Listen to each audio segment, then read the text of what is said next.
What's up everyone, back for another beer mail, and today I'll be unboxing a beer mail courtesy of a friend of mine and a viewer of the channel, Gregory, so huge thanks to Gregory for this box of goodies here in front of me. Gregory's been a viewer of the channel for quite a while, and him and I have some fantastic beer conversations, and he wanted to fire off a box of goodies from his neck of the woods, and his neck of the woods is Florida. That's where he resides. I believe he's originally from Ohio, so I am anticipating some Florida-based beers in this box, and I do know one of the beers comes from Funky Buddha because Gregory did mention that to me. Outside of that, I don't know exactly what's in this box as far as the beers go. However, I opened this one yesterday because I knew I wasn't going to unbox it until today. I made sure everything was cool, nothing was leaking, and I believe there are 4 beers in here. Now, there could be more or less, but that's what I saw with a quick glance. I guess we'll find out. So once again, huge thanks to Gregory for these beers. Let's see what he sent my way. Now, the one thing I did notice when I opened it up, some cool packaging. You got these like foil insulated bubble wrap. I don't think I've seen these at all. So that's pretty cool. So anyway, let me get through these, take the beers out. Okay, we got one here. We got one here. We got another one. And we have another one. So like I said, 4 beers. I was pretty confident there were 4 beers. Yep. I'm gonna have to reuse this packaging though. I love the bubble wrap and I love the fact that it's foil and it's like very stiff too. So like you're able to fit a lot of beers in the box. So we'll go with the small one, right? Because we have 4 here. We'll go with the small one. Now these are all taped up. We'll see how much I struggle here on camera. These are packaged very well. I'm trying to see where the tape begins. Cheap ass box cutter, right? But we're not cutting a box here. Cutting the packaging here. Might have to do that all around here. I don't want to cut anything that doesn't need to be cut. All right, so we got that. So this is the Funky Buddha. So I mentioned to him when we were talking, I was like, you know what? I've had some Funky Buddha stuff in the past, but I've had it at like bottle shares, never really had, you know, like a proper can or bottle to myself. This is a proper can or bottle because this is their iconic maple bacon coffee porter. And nowadays that doesn't sound crazy, right? But when they first released this one, there weren't just maple bacon coffee porters hanging out. So this is a ale with coffee beans, maple syrup, and natural flavors added, 6.4%. There is no canned on date. I'd imagine this is relatively fresh. And yeah, I can't wait to get in this. Huge thanks to Gregory for this one. This is cool as hell. Like I said, I've been wanting to try that one. There's 2 small ones. I don't feel like I said there was 1 small can. Joe, fucking, you know, open your eyes, buddy. Figure it out. So, see if we can get into this one. Yep. What do we got here? Another Funky Buddha. If this is Last Snow, I'm going to flip out. So, the other one, Last Snow. So, I've had both of these beers, but again, I had them at bottle shares, and I loved them. I actually went back for like multiple pours of this at a bottle share when people had moved on because they were in the big 22-ounce bombers. This, I had a small pour. So, this is their porter with coffee and natural coconut flavor. This one comes in at... Is there an ABV somewhere that I am missing because I am blind? Yeah, 6.4%, just like that. And this has a canned on date of January 10th of 2024. It should be fine. And yeah, I cannot wait to get into this. This is cool.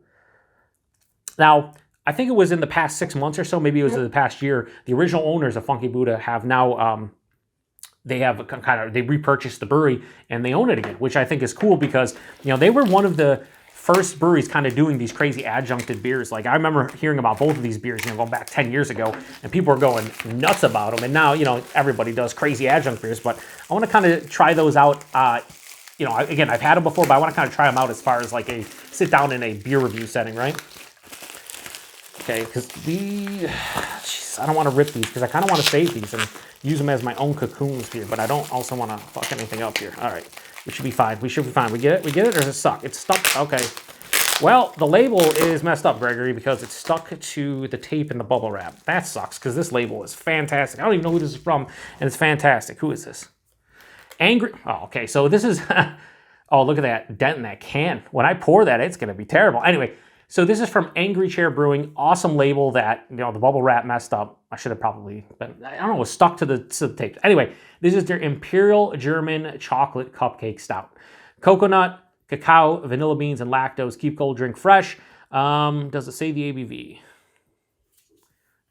No ABV, so I'll have to look it up. But I had this beer, but not this beer. It was like a trial beer or like a beer they were kind of trying to work out the kinks in terms of like the actual recipe. A friend brought it back in a crowler from Florida, and I had it at a share. So I've kind of had this beer before, but never ever have actually had anything from Angry Chair. And again, they are known for their pastry beers. I love German chocolate cake. So a German chocolate cupcake stout, imperialized. Yes, sir. And this is another small bottle. No, this is a bottle. This is actually a bottle. Is that Lagunitas? It's a Lagunitas beer in here.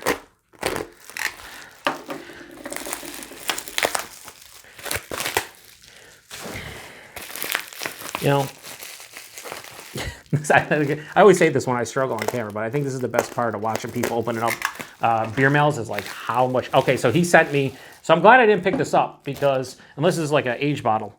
This is not an aged bottle. So I didn't pick this up to review because, you know, I have so many different beers to review and whatnot, and I always like this one. But this is from Lagunitas. It's their Willetize, the 2023 release. So this is, you know, their yearly coffee stout, imperial coffee stout, Asian rye oak barrels, 12.4% this year. Now, I think the recipe changes a bit each year. I'll have to see. They do have a date on here, but it doesn't matter. So yeah, I'm really excited to get into this one. I've heard some mixed things on this year's release, so I'll be curious to see how this one compares to prior releases. This is probably a beer I should review each year because, again, the ABV changes, which means the recipe changes, or if not the base recipe, like, you know, what barrels you're using, for some reason the ABV changes, so I should probably review it each year. I'm going to review it this year, although it's last year's release. Anyway, awesome that I got an Angry Chair beer, probably the beer that I want to try from them. 2 of their classic Funky Buddha pastry beers, and then Lagunitas Willitized. I'm looking forward to all of these reviews. Be on the lookout for them over the next month or two. I'm probably going to get into these two because they're a little bit lower ABV. I might sit on this one for maybe a month or two, get through all the other barrel-aged beers sent to me by other folks and other stuff that I have on hand. So huge thanks to Gregory for these 4 beers.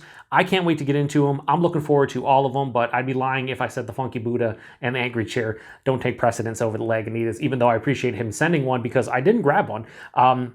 These are just cool and I can't get them in my area. So again, huge thanks to Gregory. Appreciate everybody stopping by for another beer mail unboxing, and until the next one, cheers.